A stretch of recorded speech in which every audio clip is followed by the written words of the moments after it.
Welcome to this video, and it is with great pleasure that I am announcing my second book, which will be coming later this spring on the 6th of May. I wanted to also put together a bit of a Q&A, so if you've ever been curious into the process and things like that, I hope you get some insight in this video.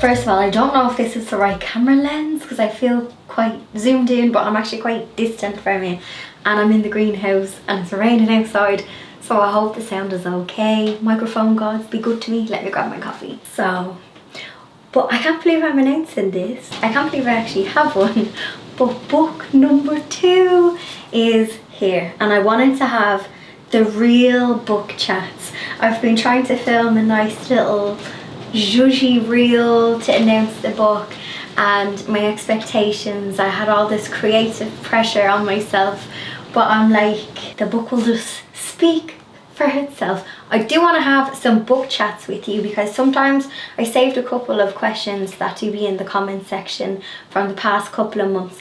First of all, thank you. There was a couple of people asking, will there be a book number 2? So I hope you are happy with the news. The book itself, so if you followed me for book number 1, you'll know that first of all, you'll know that this is a fake book. So this is the cover. I'm wearing the little dress that I was wearing and I'm freezing because it's winter. Anyway, this is the front cover, and then on the back, I don't think this is the final back cover. I think we're going to change one or two of the images. It is home and garden, although some of the images I have here look like it's mostly garden, but it is probably, I'm going to say, there is a meaty chapter for the garden. The reason why I say that is because I know there is some people who just follow me for the garden videos, and that's cool. But I do have, it's home and garden, and it is, I think the idea that I had behind it was, regardless of whether you are living at home, you're renting, home is, it can be a funny one nowadays because we have colossal rents, we have interest rate hikes. For a lot of people, home isn't going to be the same for everybody. So the projects in the book, and when I chat about home, basically I want you to put your heart into whatever space you're in at this moment, even if it's not your ideal space, and also being a bit budget conscious as well. So basically I want to share the skills I've kind of learned since the first book. There is the sections at the back with practical knowledge, so like you have your sewing terminology for the sewing projects, your furniture painting guide, all the practical kind of stuff, as well as some projects as well. What's inside? I hear you say, a mix of home and garden projects and my knowledge, and hopefully lovely inspirational photography. We do actually have I say we, when I say we, I mean me and Nicola, my editor. I obviously did all of the stuff that's in this. I photograph everything myself for the book. I don't work with a photographer or anything like that. But if it wasn't for my editor, Nicola, who since the first book came out 2022 May, then I was on book promo for like a couple of months, and then I started book number 2 around about the end of that year. So I didn't have much of a break from book number 1 to book number 2. Anybody who has worked on a book knows how long they take and how meaty and so much work that goes into them. They're not as quick as, you know, knocking out videos and things like that. An awful lot of work goes into them. So myself and Nicola, I'd say every quarter we would have tea in the garden. We met yesterday because we are on proofreading, which I'll chat about now. When I say we, I mean me and Nicola, because we would bounce ideas off each other as well. But we decided to put a little creatures section. So we have a few projects for littles and pets.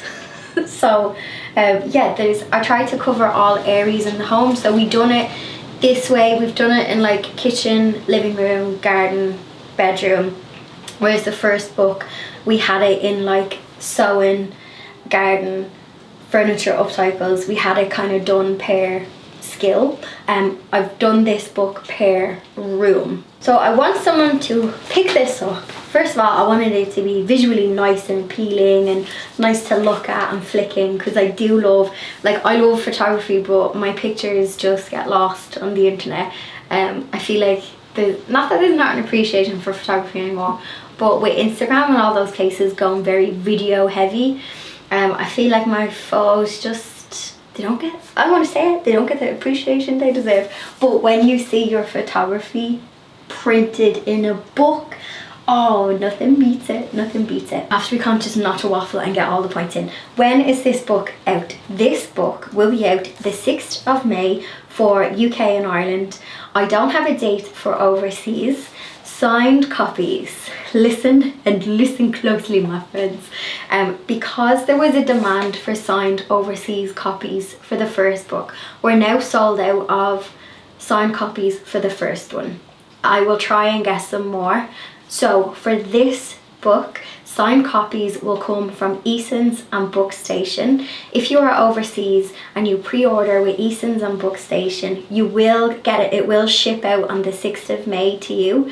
And anyone who ordered from Eason's or Bookstations for the first book had positive kind of shipping times. So I think within less than a week, it was America and Canada.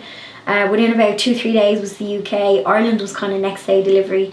And then Australia was, I think, within a week to 2 weeks. A book went to Papua New Guinea. And I've agreed with Eason's to do signed copies, and this will be the only place the signed copies are coming from. And the reason for that is logistically. So the books go into this big warehouse where I'm going to go and I'm going to sign a load of them, and then the Eason's warehouse sign them. That is the only way I can actually get signed copies out to people. I know some authors, they get a page, I think I've seen Louise Pentland do it, and you sign a load of pages and then it's given to the printers, I think, and they stick it into the book. I don't do that, or that hasn't been an option for me, because the book, once we do the proofread, the next step is myself and Nicola were doing proofreading yesterday, so there's a few little marks and spelling things and all the things to be checked. There's so much you wouldn't believe that actually, obviously fact check. But little things like, we had to get someone to read over the sewing, the measurements, the maths for, you know, things like paneling and things like stuff like that. So, and I obviously have to make sure I'm saying the right thing, and if it's a garden thing, you know, a plant or whatever. So much goes into making sure it's as correct as can be, if that makes sense. Signed copies will come from Eason's, which I'll leave a link, and you can also get them from Bookstation as well. If a overseas bookseller advertises that they have signed copies, I can't stand by that. I don't know where they're getting them from. Unless they get some that's left over from the warehouse, I can only guarantee signed copies from Eason's. And if the reason I'm stressing that is just because some people were disappointed when they purchased books from Amazon and they assumed that they would be signed. So please don't make assumptions, because if someone messaged me, I feel really bad if you don't get a signed copy. So the easiest way that I can get you a signed copy is if you pre-order with Eason's. After pre-order, if you want a signed copy, just keep an eye on Instagram and I'll let you know what stockists have them, but they went quite quickly the last time. So if you want a signed one, get it there. Also, I have no way of doing, so just to give you like a bit of insight, some authors will buy their book, so you can get it, like, I can buy my book at like a discounted rate, let's say. So I could be a shop, let's say, buy my book and sell it on, and put a markup on my book. So I can buy my book for a tenner and sell it for 20, like the RRP, just giving you an example. And some authors do that, and they have stock in either their house or office, and they can then write and do personal messages and things like that. I don't have the capacity to do that, and I don't do that. So sometimes I get people looking for can I get a personal message, like sometimes they want it as a gift. If you come to a book signing, 100% I will do that, but I don't have any way of doing, you know, like a personal message. It will just be the signed copy on the front of it. So I don't ship the books out myself. I know some authors do that. It's a nice way actually to make it, because there's no money in books. I'm sure I'm allowed to say that. But when it comes to, actually that's a good question. So I have had people say, how many copies of your book did you sell? And I don't think anyone has ever said how much money do you make on a book. You make nothing really on books. Like, unless you're J.K. Rowling or you're a really big fiction writer, non-fiction, craft, you're kind of you tip away with the sales. So for transparency, the first book we printed 5,000 copies in the first run. So there was 5,000 copies of the first book, and then there was a order placed for I think 5 more. So there, I think, I should know this. So I think there was 10,000 copies in circulation, but now there's only, so in the first week with Eason's and Bookstation, I don't know about the indie ones, we were over 1,000 copies in the first week with pre-orders, but they didn't rank, all of them pretty much went overseas, and they didn't rank in the Irish bestsellers, because we were like, oh, we could have been like high up in the bestseller chart. I was still in the bestsellers chart, but they didn't count over, even though you bought from an Irish retailer, they didn't count when it went overseas. So like loads of them went to Canada and America, which is amazing. Loads of them went to the UK. There was a couple then that went to like, I'm going to say Australia direction, but there was definitely a handful that went to Australia, and I was like, I'm not going to be disappointed, because the way I see it is, a book is a seed, and if it goes to this far-fetched place, so be it. Happy days. The more, you know, further it goes. Like, I love it. So thank you for your support.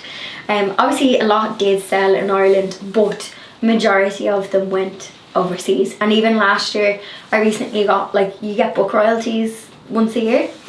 I do anyway, and I could see way more went overseas in the past year, which is great. It was great to see people still buying it, to be fair, which was really, really nice.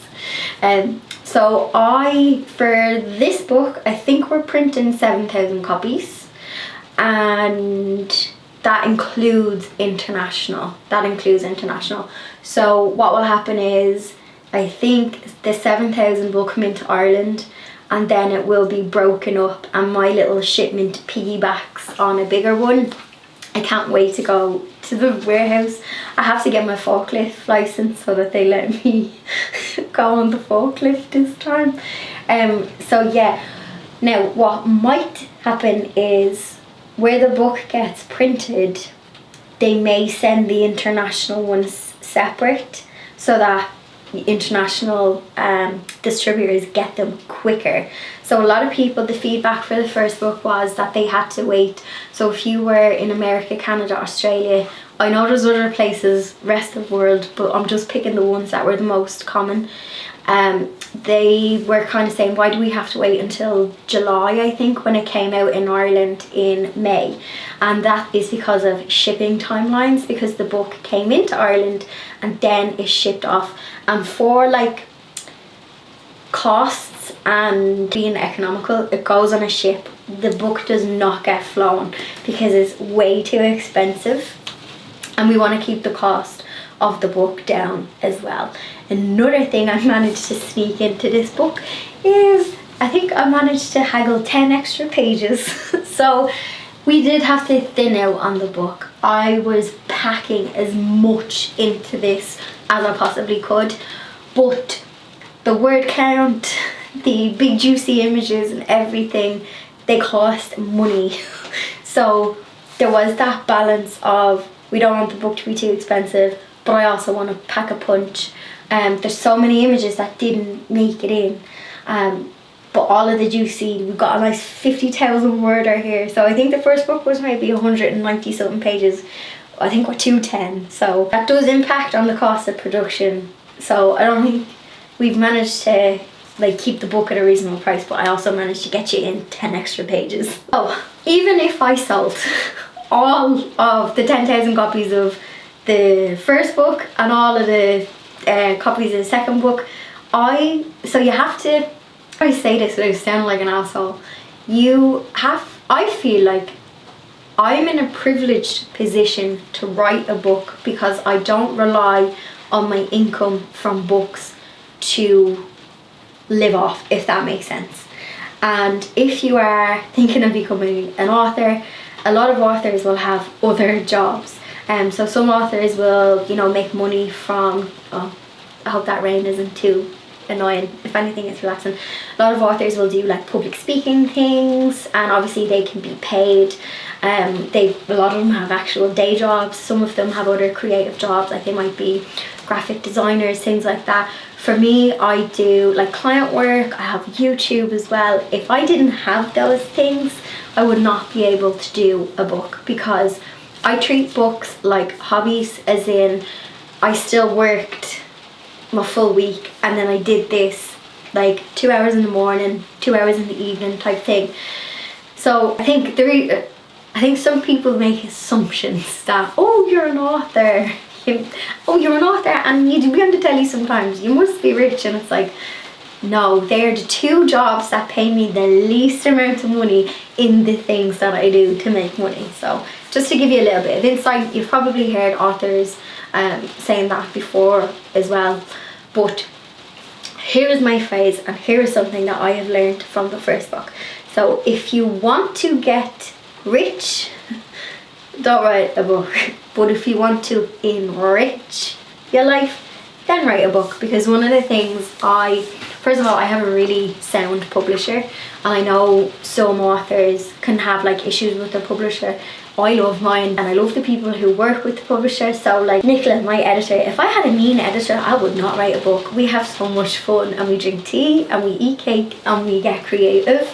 And then in the sales team, Elena and Brenda gives me horse poop for my compost. She has horses, and she's the lady who, maybe if you watch the garden videos, we would go book signing and we'd be in car parks and we'd be trading. Like, she would give me bags of lovely, juicy, well-rotted horse manure for my roses. So I'm really excited for when we're out and about later in the year, because we'll get to do that. Yeah, Elena, like, love her cheeky little pints every now and again when we're supposed to be working.